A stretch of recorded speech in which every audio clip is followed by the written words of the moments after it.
hal arrin oo kaleetood tusaalaan xaniinta oo kaleetood arrimaha la xiriiro boqol wiil haday dhalato laba ama saddex kamid ah ayaan baa xaniintaasi kor jirta u baahanba in la daaweeyo la soo dejiyo soo dhawaada akhyaarta sharafta leh isu soo noqod wanaagsan maanta waxaa ila jooga Dr. Saciid Sheekh Maxamed Sheekh Abu Bakar oo ah dhakhtar ku takhasusay qalliinka caruurta. Dr. Saciid wuxuu si kooban nooga sheekay doonaa qalliimada uu sameeyo iyo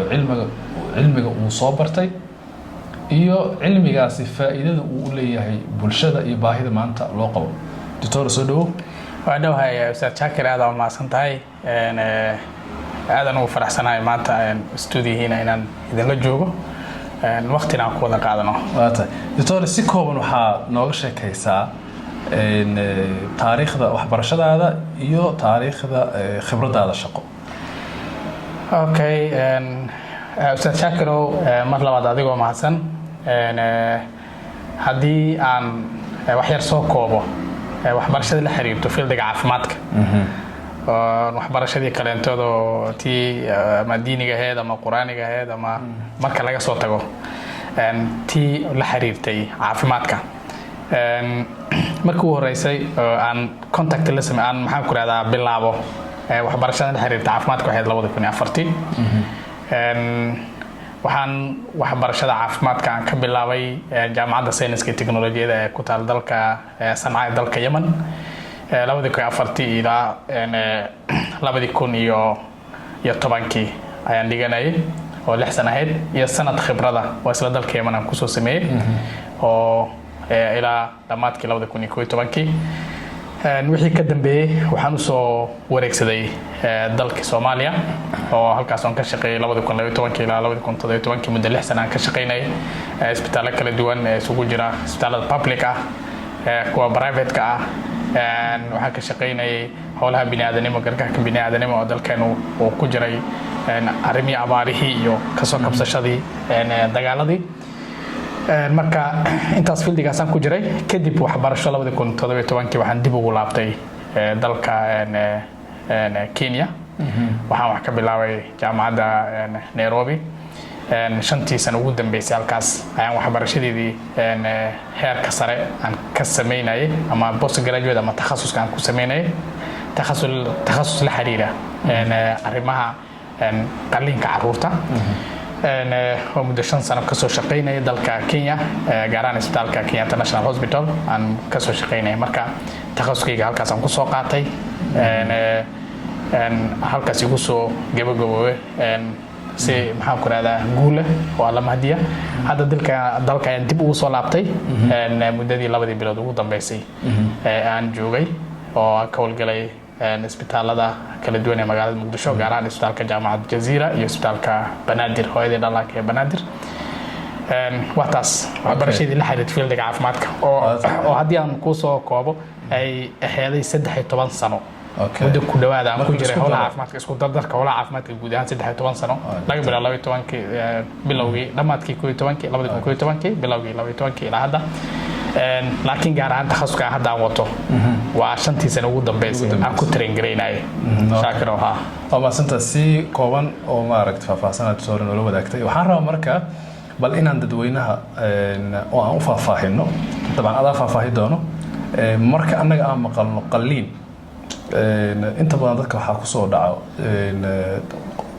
يعني qof weyn oo qaangaar ah oo la qalaayo ama ma aragtay nabar laga qalaayo ama dhaawac gaari laga daweynayo qalliinka caruurta bal faahfaahin kooban ka bixi muxuu kaga duwan yahay qalliinka dadka waaweyn taada kale ma dhacda in loo baahdo ilmo yar oo ma aragtay hadda dhashay ilmo yar oo 1 sano ilaa 2 sano jira in la qalo jirkooda se ma xamili karaa qalliin Ustaad Shaakir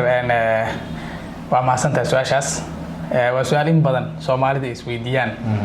caruur ma la qala ma xamili karaan muu baahan yihiin horta caruurtu waa bini aadan sida dadka waaweyn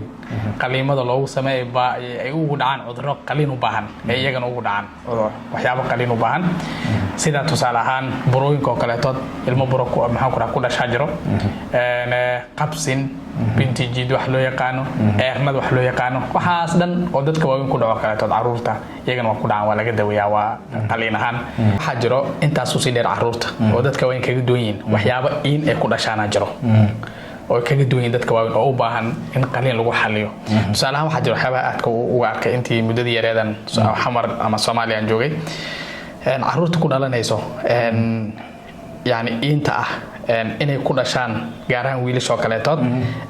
kaadi meeshii markii kaadidii meeshii loogu talagalay kaadina ka soo baxday meel ka hooseysa inay ku dhashaan kale tood wax ka hadlaysa wiilasha ka hadlaya xubinta taranka kale meel hoose inay ka kaadinayaan taas hadii aan qaliinka loo sameeyay saameyn ku yeelan karto nafsad ahaan canuga wiilka dooso weynaado kale tood inuu ka duwan yahay wiilasha kale meesha ka kaadinayaan hatta caafimaad ahaan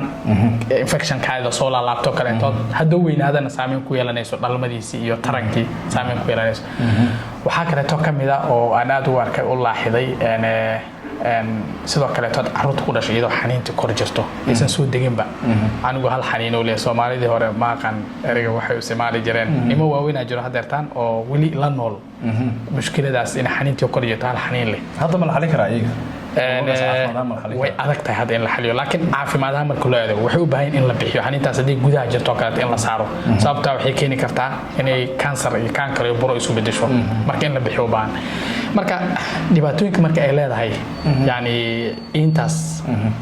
wiilasha ku dhasho xaniinta kor jirto waxa kamid ah inay saameyn ku yeelato tarankiisa waxa kamida inay kankar noqoto hadii qofka weynaado ka gudiina jirto aan la soo saarin inay kankar noqon karto ileen heer kulka gudaha caloosha ee ku meesha ku maqan tahay way ka duwan tahay marka banaanka taalo heer kulkiisa marka waxa kamida inaha caruurta ku dhashaan oo kale tood iyagoo meeshii saxarada ay xiran tahay daloolkii saxarada gibahan buu xiran yahay ama marqar fistula yar ay leedahay saxaradii ka soo baxdo dalool yar ay leedahay marka wiilashana way ku dhashaan gabdhuhuna way ku dhashaan qaliimo marka loo sameeyaa jirto oo kala duwan oo heerar kala duwan qaliimo loo sameeyaa jirto aad ugu badan yahay Soomaaliya inta marka noocyada qaliimada asmays kuwaas ka mid ah marka u baahan yihiin waa gartay marka waxa ugu wacan tusaale marka in qofka ilmaha yar tusaale ahaan ilmaha noocaas inay ku dhashaan waxa ugu wacan horta waa su'aal muhiim ah oo loo baahan yahay hooyooyinkana inay ogaadaan bulshadana ay ogaato waa taas Shaakiro waxyaabo ugu wacan horta lama garanayo bulshada marka cilmi ahaan marka u fiirino waxyaabo badan loo aaneeyo waa jiraan ama loo tiiriyo tusaale ahaan daawooyin oo kale tood anuga marka uu bilaa u horeeyo uurka ku jiro kale tood oo sameysmay xubnahaas ay sameysmayaan jirkiisa kala duwan madaxa wadnihii xubintii tarankii qaybtii saxara mareek marka sameysmayaan kiliyihii beerkii xubnahaas markay sameysmayaan oo kale tood daawo kiimika ah hooyada jirkeeda ku wareegayso oo kale tood inay saameyn ku yeelato waxyaabo khalad waa waxyaabo culimada ay ka hadleen waxay ka hadleen culimada qaar sida xaniinta oo kale tood ama xubinta taranka hoos caruurta ka kaadinaya ku dhasho ama malayka guud Soomaalidu waxay dhahdo waxaa loo aanayaa katajiin ahaan waxyaabo hidasidayaashii aabiyo kale tood ama aabaha ama walaalkiis ama aabihiis ama wiigiis oo kale tood inuu lahaa oo waxay dhaxal ku yimaadeen marka waxay yiraahdaan aabaha tusaale hadaan u sameeyo qalin canug oo intaas ku dhashay asigoo halkaas hoose ka kaadinayo jaaniska ilmihiisa canug wiil haduu dhalo jaaniska uu heli karo inuu cudurkaas ku dhaco waxay dhahan 10% ilaa 14% ka yiraahdeen oo jaanis canugiisa uu lahaan karaa marka waxyaabo saas oo la xiriiriyo way jiraan laakiin sababtoos oo la dhihi karo Shaakirow waxa sadii oo yani daawo noocaas hadii hooyadii qaadato ama aaba noocaas oo haduu canuga aabow yahay waa canugi waxaas ku dhici karo ama ma jirto si looga hortagi karana ma jirto laakiin waxa jiro kaljar ahaan fikrada la iska aaminsan oo la leeyahay canugan eraya galay sababtoo caloosh ku jiray abtigiisa habaaro kale tood markii gabadhan ku reerka la siinay markii hore maxaan ku raahdaa waxa waraa galay waxyaabo saasa laakiin wax la xiriira maaha dawladaha soo maray reer galbeedka ma jiro maxaan ku raahdaa wax war galay iyo iyo ma jiro wayna dhacdaa oo la daweeyaa aan kugu daray hal arin oo kale tood tusaalahan xaniintoo kaleetood arrimaha la xiriiro 100 wiil hadday dhalato 2 ama 3 ka mid ah ayaan baa xaniintaasi kor jirta u baahanba in la daaweeyo la soo dejiyo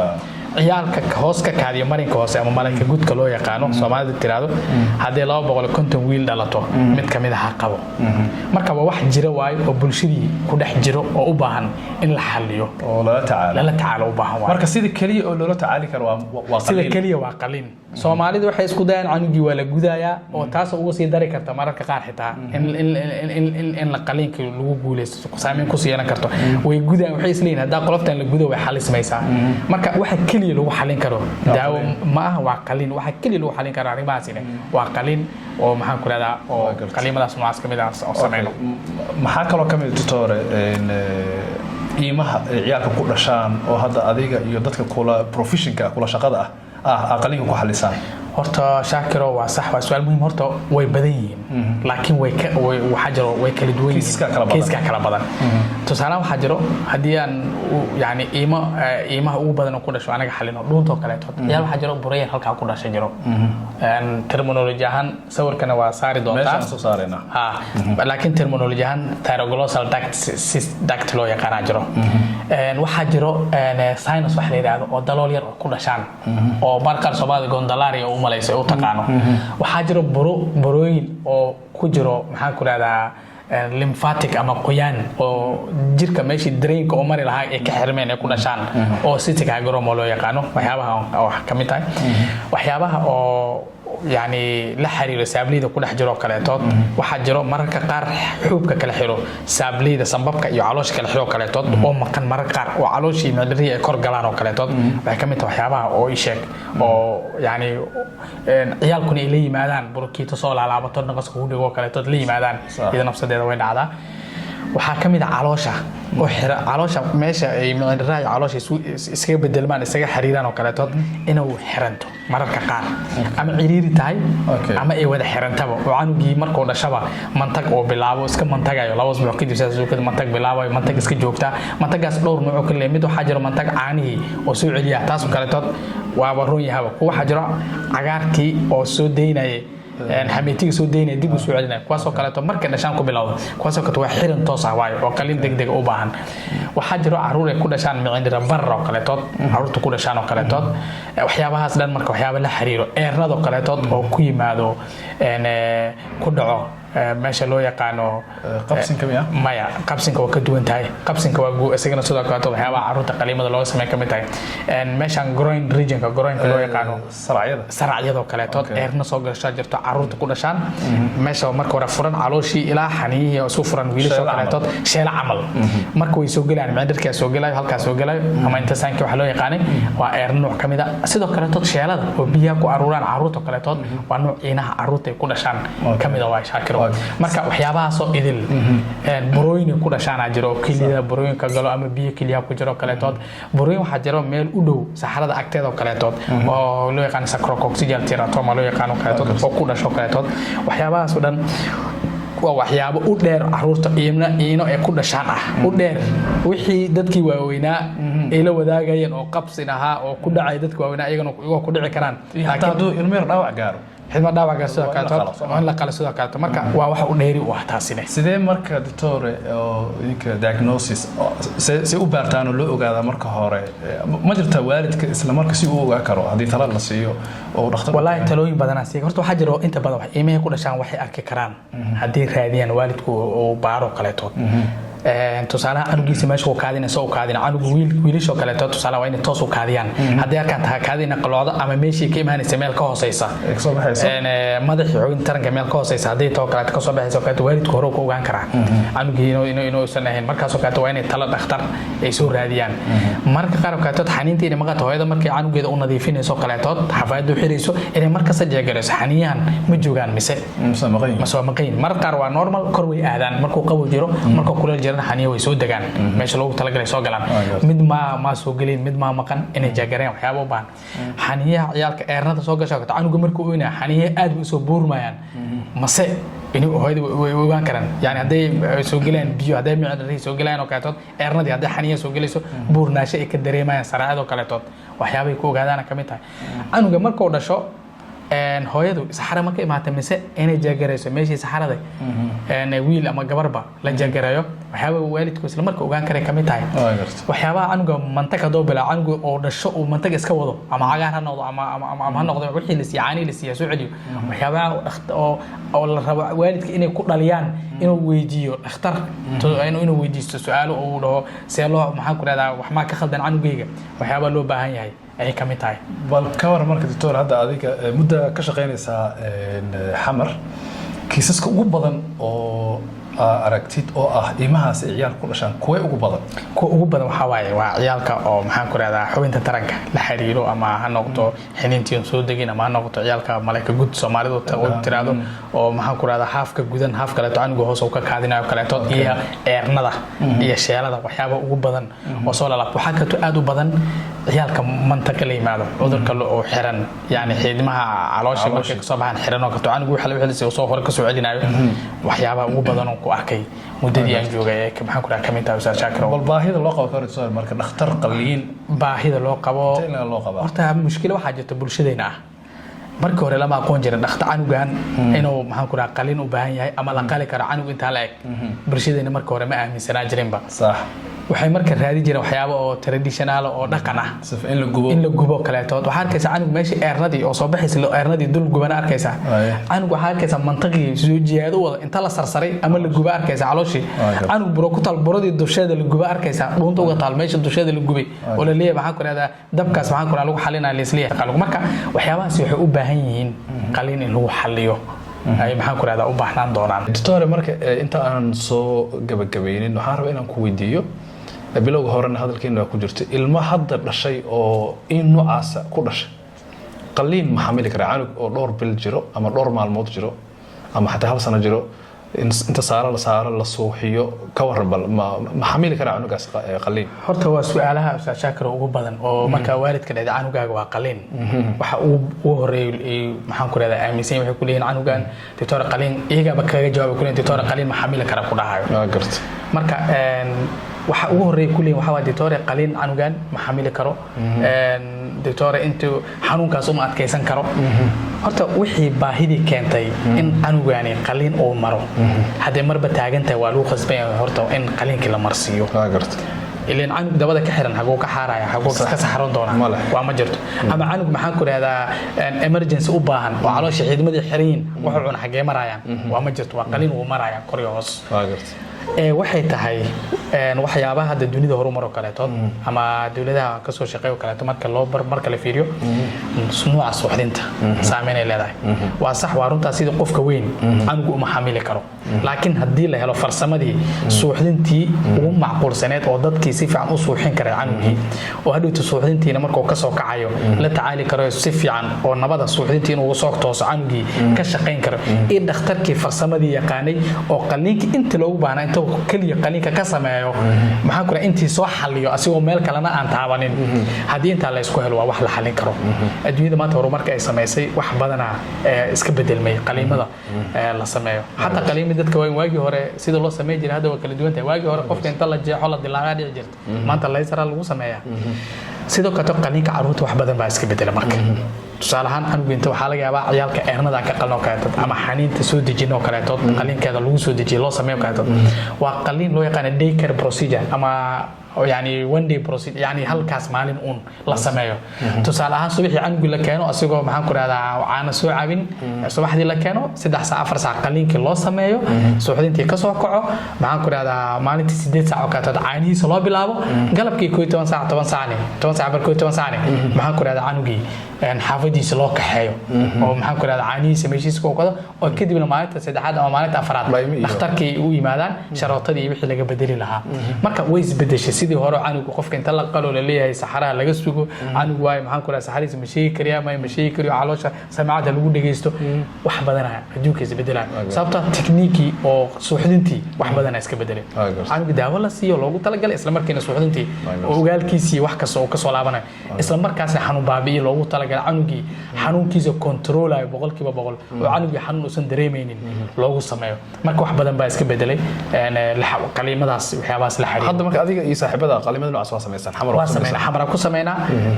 wayna maxaan ku dhawaana aragnaa qalin aan noo yimaado subaxdii qalin ku sameeyna galabkeena gurigiisa loo waliba dadkayga waalidku weydiinaa doctor qalin loo sameeyo canuga ma ilaashan karaa iblo ku dhahay walwal badan ka qaba oo sheegna waxaan ku dhahnaa waxba ka walwalin qalinka waa soo sameeynay meeshii loogu talagalay kaliya ka soo sameeynay sharootaan saarnay wixii loogu talagalay oo dun ama lagu soo xiri lahaa ama soo jar waa soo sameeynay canugaaga wado wax mushkila ma laha maalinta afraad ama maalinta saddexaad iyo soo celi aniisana si xanuun baabiin daawadaasi bas waalidka markuu ku adkaatay inay aaminaan way ku aaminaa waxay ku leeyahay ma ka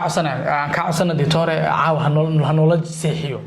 iyadoo u baahneen laakiin mar qaar anoo ku qancina waxa dhanaa waayahay bal waayahay laakiin daawo ma siinayna sharoobadana si xanuun baabiya iyo tan qalajiyaha si meeshiisa hanoo jiifaa su'aal ma ahan talada oo kama dambaysta oo waalidka siinaysid oo la xiriirto maaragtay ciyaalka iyo hadii xaalado noocaas oo kale lagu arko habka ay tahay inay u dhaqmaan waalidka waxaan leeyahay number 2 marka calaamadahaas aragtaan ka sheekeynayno dhakhtar la tashada tan ugu muhiimsan waxay tahay wali waalidiintu waxay la tashanayaan dadkii traditionalka ahaa ayeeyadii ama awowihii ama dadkii kasii waligood dadka gubi jiray oo la jiray waxaan ku sancayn jirnay in la gubo waxaan ku sancayn jirnay in la saro waxaan ku sancayn jirnay in taladii maanta sidii hore meeshii la joogo lama joogo aqoon ahaan waa isbedeshay adduunyada cilmi ahaan waa isbedeshay farsamaha waa isbedeshay hatta caruurtan hadda maanta ka hadlayno oo maanta dhahay oo ku soo takhasusaan leh waagi hore waxa sameey jiray qaliimada dhakhaatiirta qaliimada cudurrada guud sameey dadka waaweyn sameey jireen marka adduunyada way isbedeshay maanta dhakhaatiir loo soo tababaray kaliya jirto maanta looma baahna hatta dhakhaatiirta cudurrada guud inay wixii sameeyaan xitaa looma baahna marka adduunyada waa horumaraysaa bal taladan inay waalidku inay dhageystaan waqti ugu haboon dhakhaatiirta warkooda dhageystaan waqti ugu haboon oo horena inay keenaan ومحن كل عنو أنت وصن لصو أسيقو لصو كدرين أو سكدرين حالدي سو مال وحلا قبان كرله إني كنان أي محن كل هذا سو هذيان أنا براها عفمات كده خاطرتي خصوصي سوي ماذا هذا هذا ما سنتورك خيارته شرفت له هذا ما سنتين وحرجينا إن حكتها سي دكتور سعيد عكاشين دكتور سعيد wuxuu ka howlgalaa isbitaalka jaamacadda Jasiira iyo isbitaalka hooyada iyo dhallaanka Banaadir doctorka meelaha kale xiriiri kartaan waxaan ku soo qoraynaa qaybta hoose ee description-ka iyo faahfaahinta nabadey